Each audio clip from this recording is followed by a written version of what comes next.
Hello friends, welcome to my channel দীপ্তির পৃথিবী। আবার একটি গল্প নিয়ে হাজির হলাম। গল্পটি ভালো লাগলে লাইক এবং কমেন্ট করবেন এবং আমার চ্যানেলটিকে সাবস্ক্রাইব করে পুরো গল্পটি শুনে আমার পাশে থাকবেন।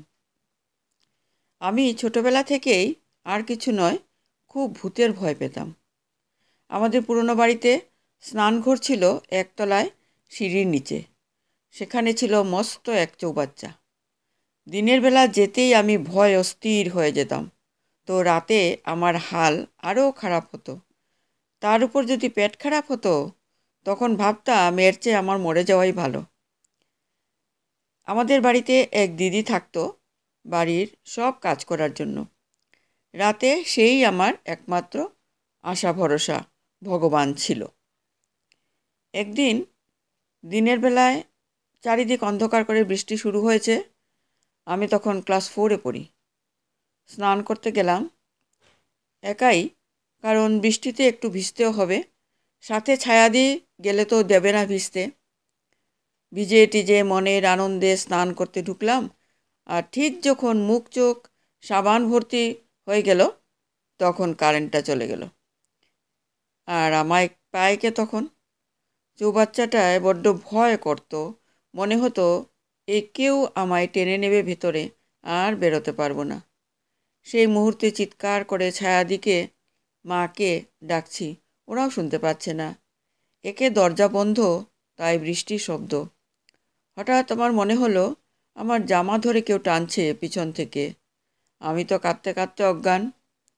অনেক পরে ছায়াদি এসে আমায় দরজা খুলে কোলে করে উপরে নিয়ে গেছে। যতই বলি ভূত ছিল, ততই হাসে আর বলে, তোর জামাটা দেয়ালের পেরেকে লেগে ছিঁড়ে গেছে, ভূত বলে কিছু নেই। কিন্তু তারপর থেকে ছায়াদিকে দাঁড় করিয়ে আমি স্নান ঘরে যেতাম। এর পরের বছর মা আমায় মসলনপুরের হোস্টেলে দিয়ে দিল, যেখানে ইলেকট্রিসিটি থাকতোই না বেশিরভাগ সময়, হারিকেন বা ল্যাম্প ভরসা। চারিদিকে বড় বড় আম গাছ ভর্তি, আর বাইরে 3 দিকে ধান ক্ষেত, বাড়ি ঘর দু একটা। রাতে তক্ষক ডাকতো, যদিও আমি কিসের ডাক জানতাম না, বাকিদের কাছে শুনেছি, কিন্তু খুব ভয় করত। আমার ঘর থেকে বাথরুম অনেকটা দূরে, আর ভিতরে পরপর অনেকগুলো ভাগ, আলাদা আলাদা দরজা দেওয়া।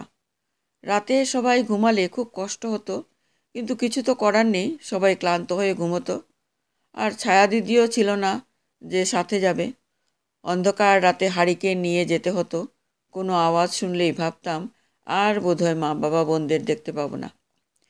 রাতে বিছানায় শুয়ে খুব কাঁদতাম, আর মনে মনে বলতাম, মা তুমি তো জানতে আমি কত ভীতু, তাও আমায় এখানে রেখে দিলে। তোমার 3 মেয়ের মধ্যে আমি কি এতটাই ব্রাত্য হয়ে গেছিলাম? না, বলিনি একথা মাকে কোনো দিন। আর তখন থেকে বুঝতে শিখেছিলাম, জীবনটা আমার একার, সেটা ভূত হোক বা নিজের মানুষ, তাদের সাথে লড়াই আমায় একাই লড়তে হবে। ভূতের ভয় আজও পাই, তবে তার চেয়েও বেশি ভয় পাই আমার নিজের লোকেদের, সে যেই হোক। ছায়ার সাথে যুদ্ধ করা সহজ, কিন্তু আপনজনদের সাথে না বোধহয়। ভালো থাক ভূতেরা, তারা আমায় সাহসী বানিয়ে দিয়েছে। নমস্কার।